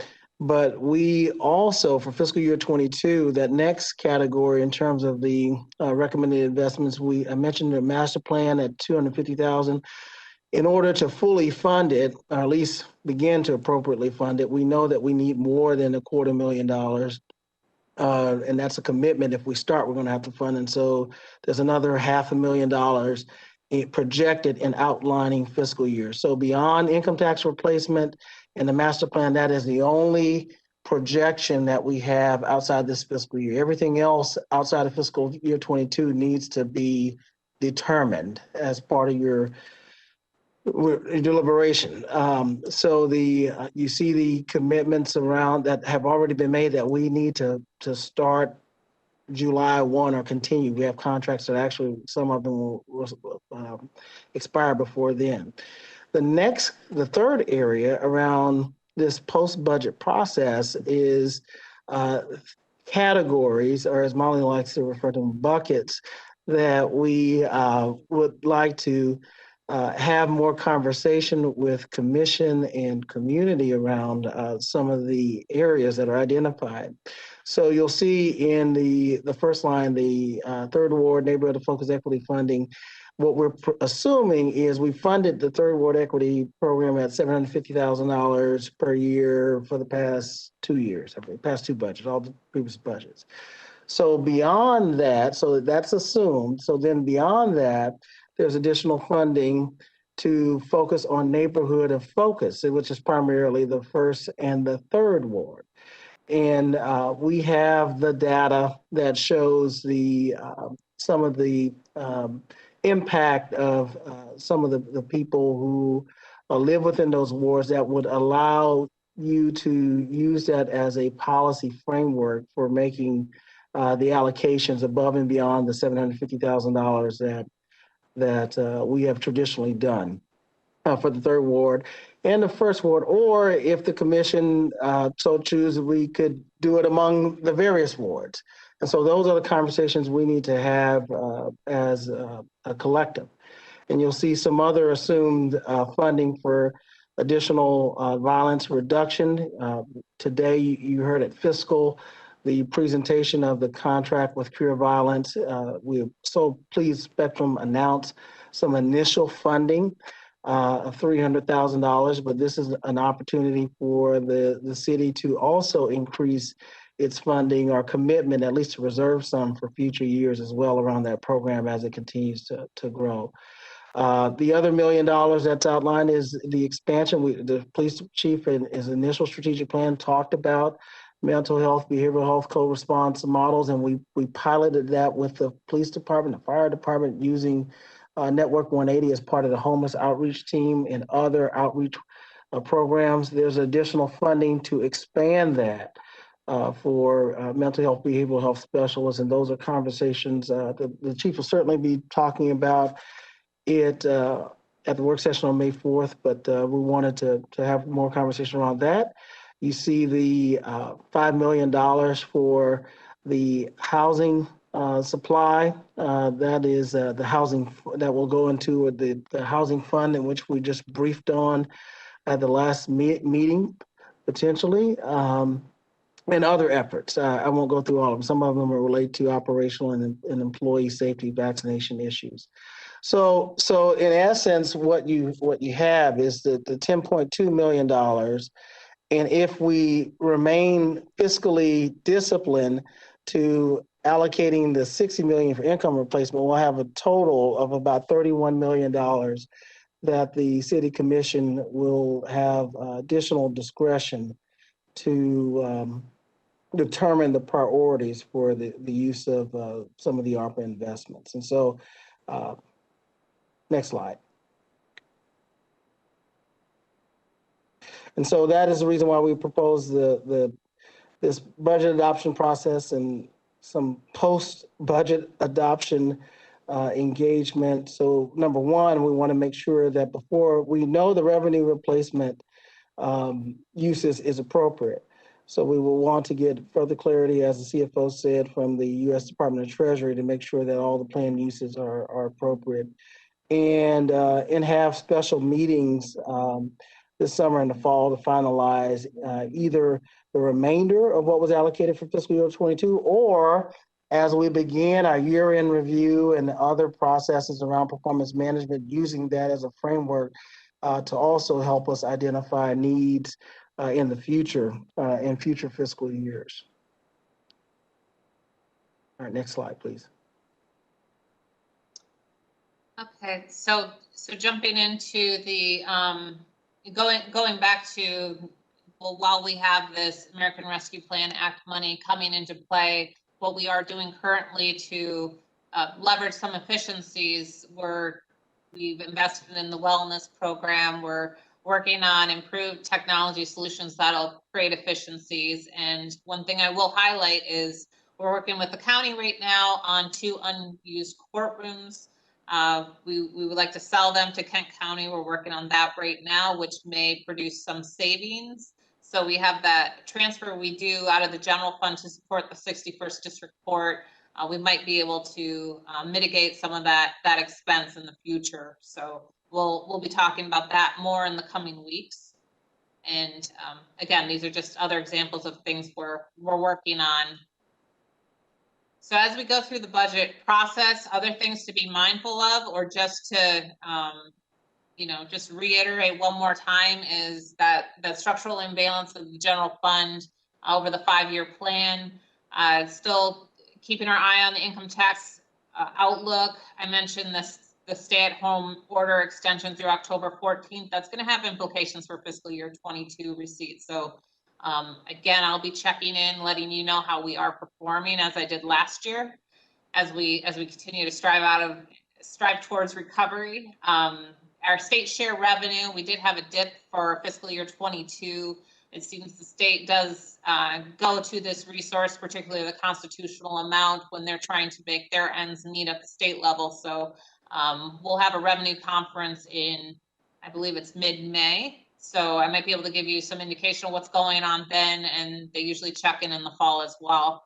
The property taxes are expected to be stable, but again, if inflation continues to climb, of course, we have affordability concerns. So moving on to the American Rescue Plan, waiting for further clarification from the Department of Treasury. And when you go into your post-budget process for the ARPA money, other things that you may consider are, other funds that have faced, you'll see this in their fund statement. Other opportunities for revenue replacement include Mobile GR, the 61st District Court is also in operation. Mobile GR was affected, of course, by the event revenue.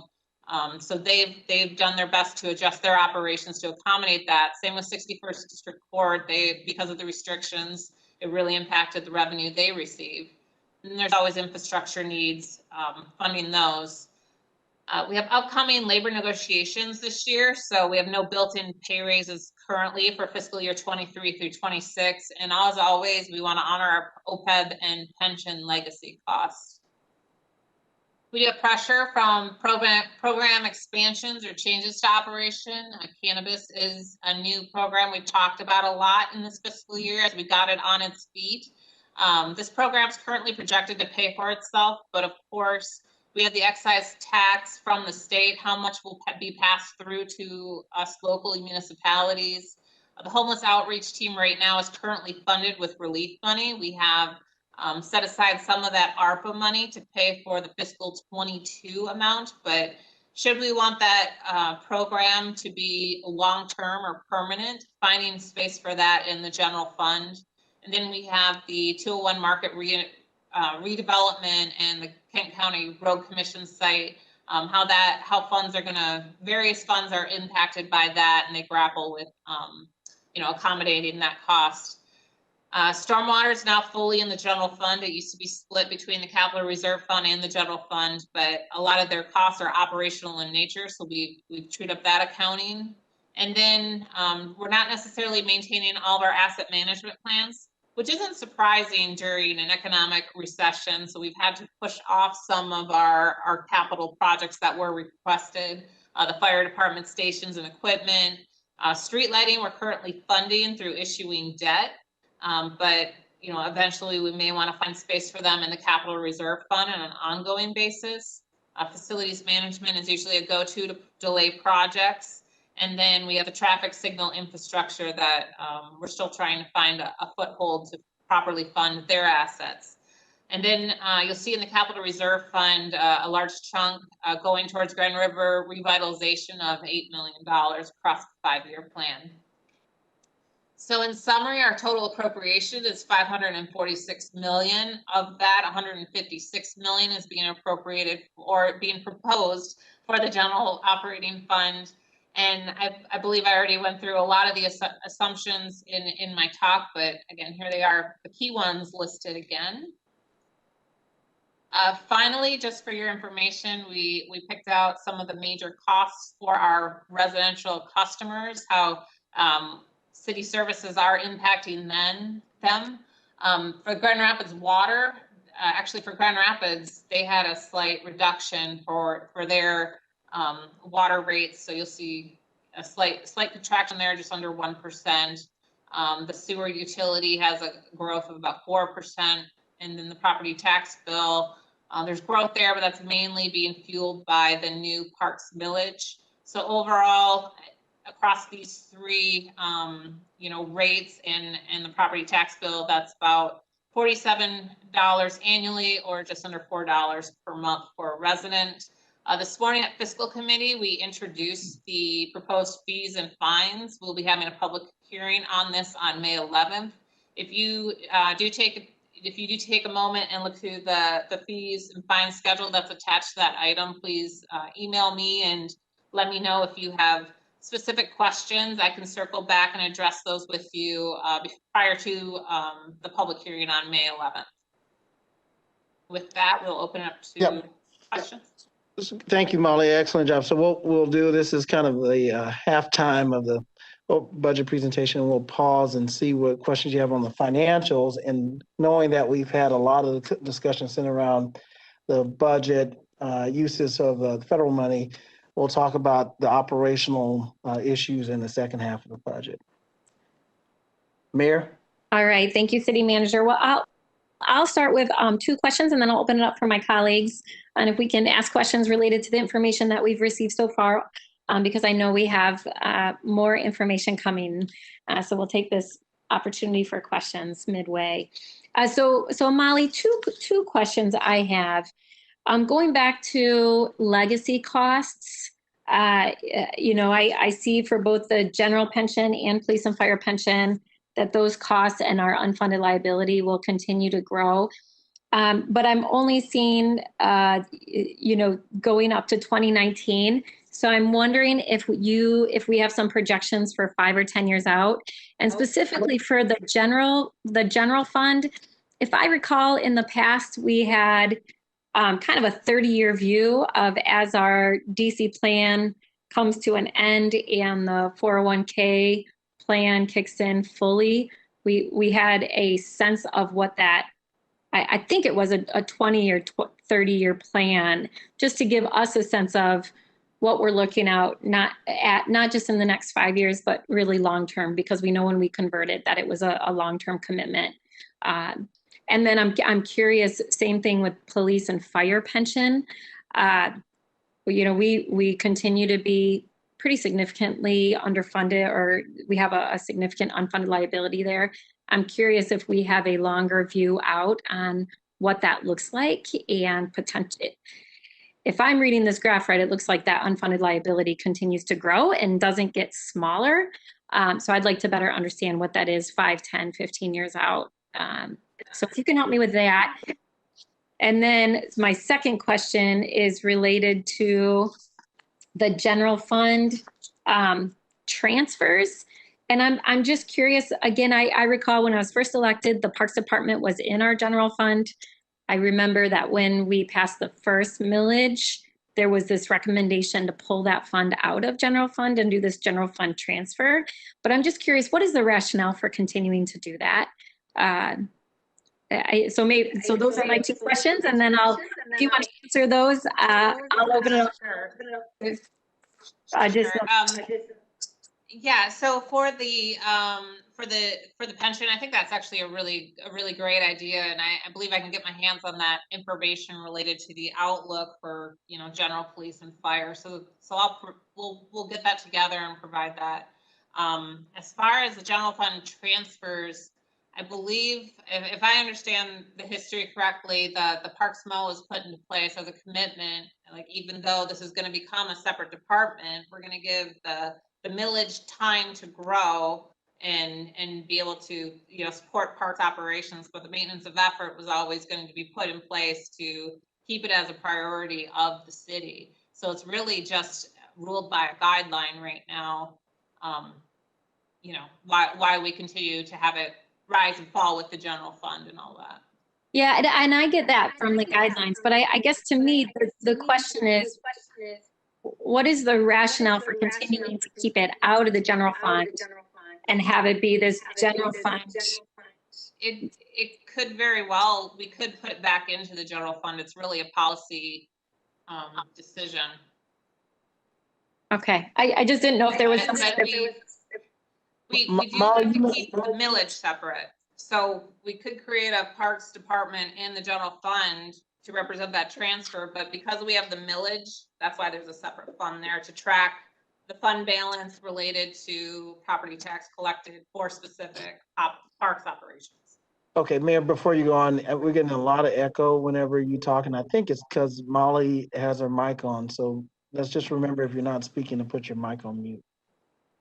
Okay, well, the city manager, I'll follow up with you on that. To me, I want to better understand why that's the best practice. Because I know when I was first elected, the Parks Department was clearly a part of the general fund. And I get that we now have dedicated funds coming in with the millage, but I guess to me, it still doesn't make a whole lot of sense. And maybe there's a financial reason I don't fully understand why that doesn't just fall under the general fund, since a significant amount of our general fund dollars are towards the Parks Department. Yeah, we'll be happy to follow up, Mayor. This is the first city I've seen where Parks Department has had its own millage, and so I assume the separation was because of that. But we'll follow up and find out. Yeah, and maybe it made sense then. I just want to know, does it still make sense now? So it really is defined by the revenue source. So because there is that millage there, that's why it's separate and for trackability. So yeah. Okay. Commissioner O'Connor? Yeah, Mayor, thank you. I got lots of questions for later, but I just wanted a quick follow up on the pension liability stuff. You know, having served on our pension board in the past, understanding that we've lowered our assumed rate of returns on our investments, and yet over the course of not only the last year but the last 5 years, we've seen record gains in the stock market. It feels like we're moving in the wrong direction here as it relates to returns for our investments in the pension funds to cover these accrued liabilities, in the sense that 7% rate of return when we've seen record returns in almost every Dow, S&P 500, basically every every type of investment out there. So, and Commissioner O'Connor, there may not be. I want to be clear. I think these valuations are reflective as of 2019. Is that accurate? So, I think we may need to get more updated valuations from the fund. That might be more reflective of the more recent issues around the market. Sure. Yeah, we do use prior experience studies and prior reports to inform this budget. So there is a bit of a lag from, it's just how we performed at that point in time. Thanks. Commissioner Repper, and then Commissioner Moody. Yeah, thanks, Mayor. Thank you, Molly, for all of that information.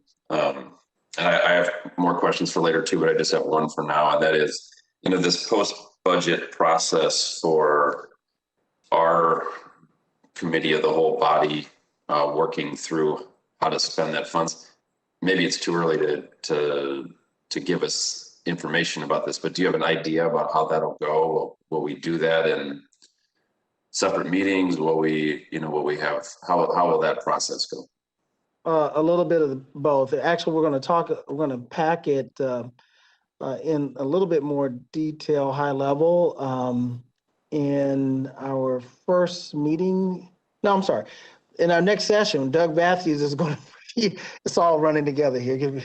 In the next part 2, Doug Matthews will talk real high level about the engagement process, how we intend to engage both commission and if desired, some aspects of community, particularly around some of the specific community funding. So we intend, we talked about either setting a time during our normal scheduled meetings or special called sessions, but we're still trying to completely design the process. But Mr. Matthews will talk a little bit about it in part 2.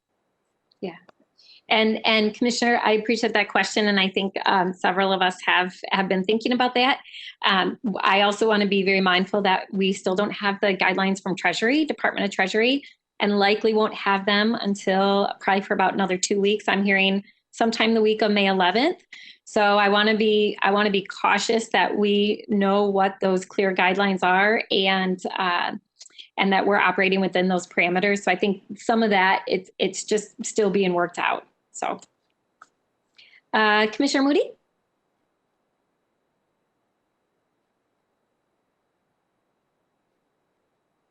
Madam Mayor, I want to thank Molly for this report, but most of all, I think Commissioner O'Connor has kind of pointed me in the right direction in the questions that he asked. So this is something that I can ask later when we have our pension board meeting. I do remember that in 2019 that there was a vote.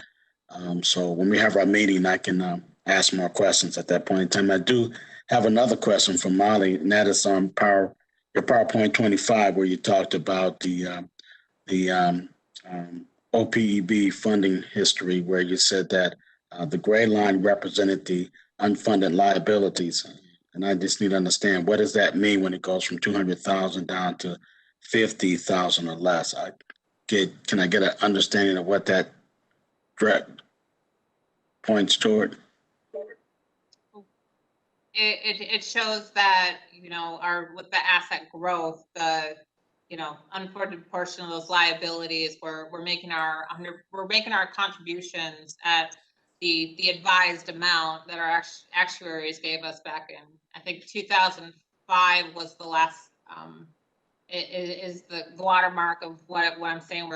We've bought that down by $100 million, so we were able to just keep pace with pulling down that liability.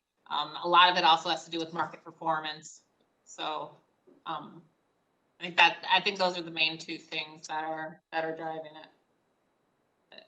I also, we are moving people towards the defined contribution plan instead of the defined benefit plan. So that's another thing that's really pulling down that. That's probably the main thing that's pulling down that liability, actually. Okay, thank you.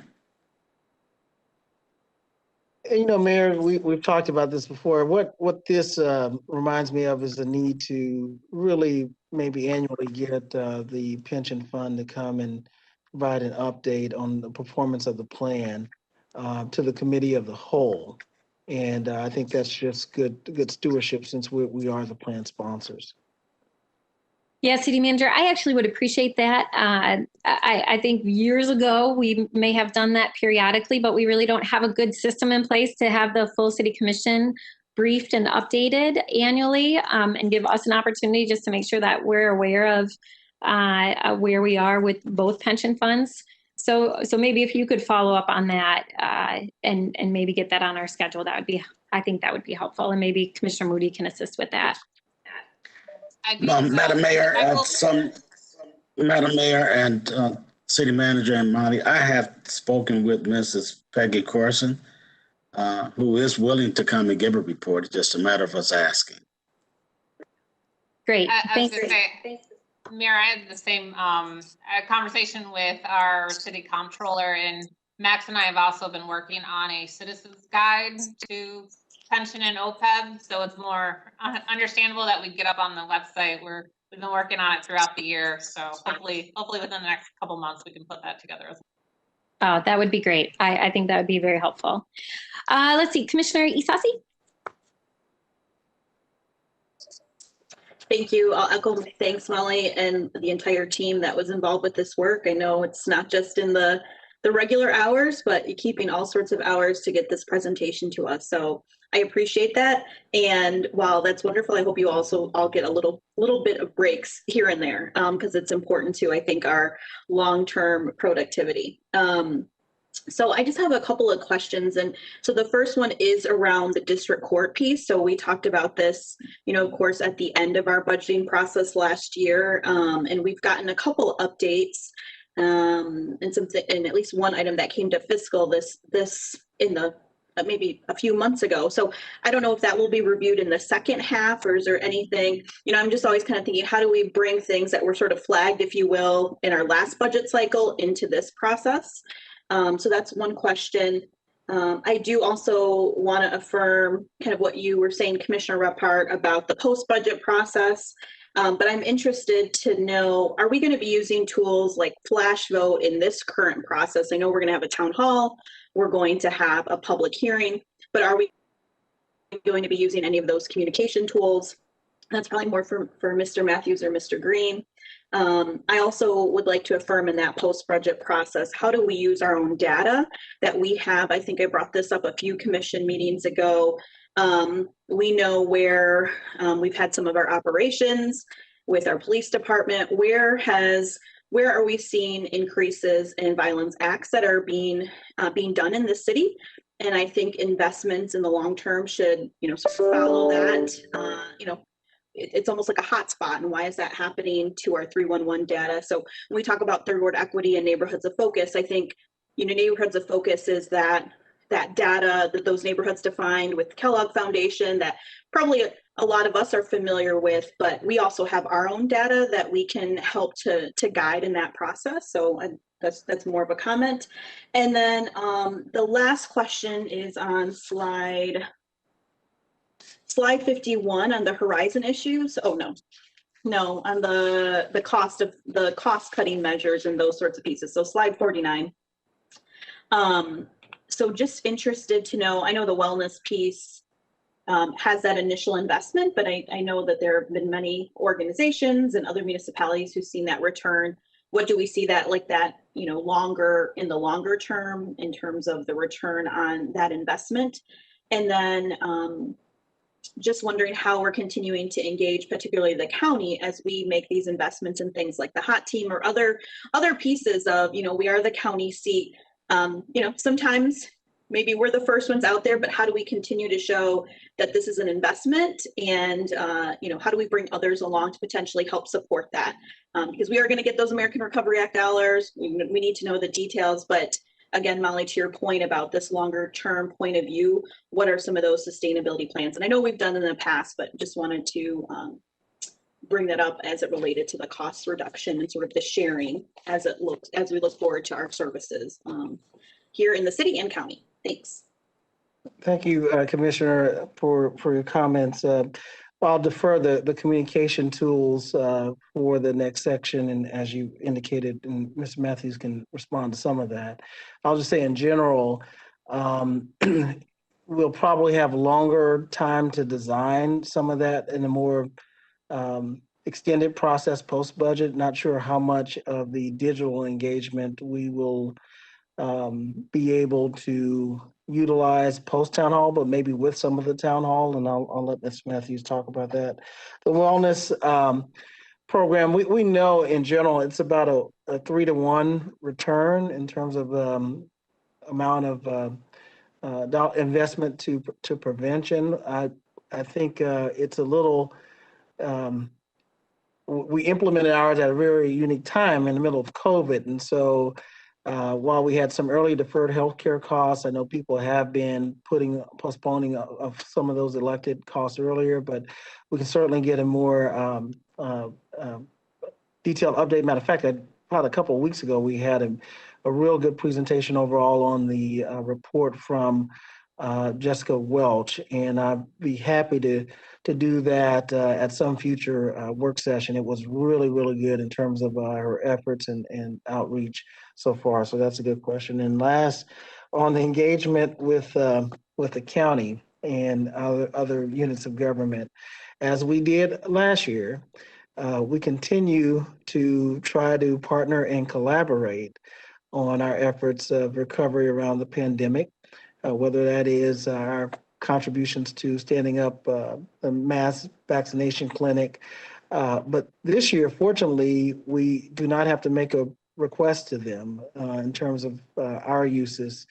And all the other local government units, many of them have also have their local uses as well that they're going to have to go through their deliberate process.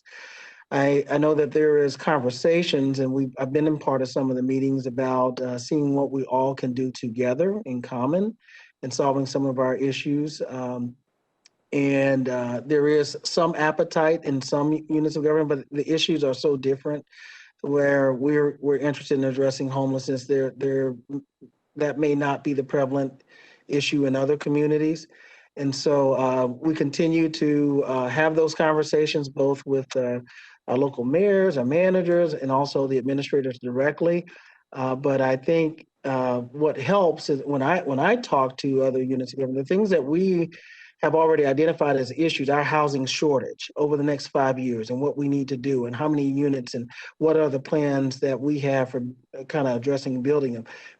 Some of them have yet to have those deliberate discussions. And so we continue to work through some of the issues like housing regionally with Ryan Kilpatrick, some of the issues on public safety. The police chief meets with other entities. And so it is an ongoing process, but one that right now we have not factored into the budget adoption, as we are very fortunate to this year receive our own allocation. City manager, I think she also asked about the court. You're on top of it, Molly. All right. Yeah, I mean, just so you're aware, Eric DeLong and I have been talking with us about the sale of 2 of the courtrooms over there that are unused. So that's going to generate some savings. We plan on briefing you probably within the next month on that once we get the finalized contract from the county.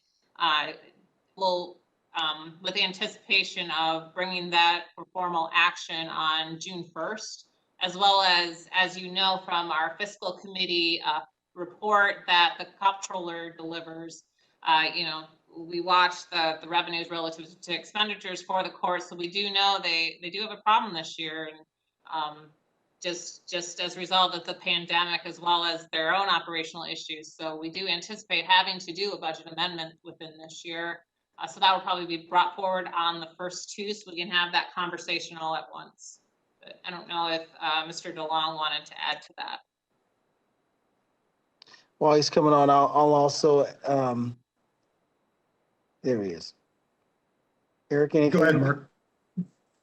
I have nothing to add. Molly did a great job covering it, and we'll see you on June 1. Very good. One last comment on the actuarial information. Got an update from the pension system. So the 2019 is the most recent report, official report for police and fire. The 2020 valuation is being done, but it won't be official until the board receives it later this month. So after that, we'll have a better update on the police and fire pension valuation. Great, thank you. Commissioners, any other questions at this point? Or are you comfortable with us moving on to the next section? And then my second question is, does anyone need like a 2-minute break to freshen up coffee, or are you good with just moving along and taking breaks as you need them? You need a 2-minute break? All right, why don't we come back at noon? So that'll give us just over 3 minutes. And that will give you a chance to freshen up your coffee and use restrooms, and then we'll be back together for the second half.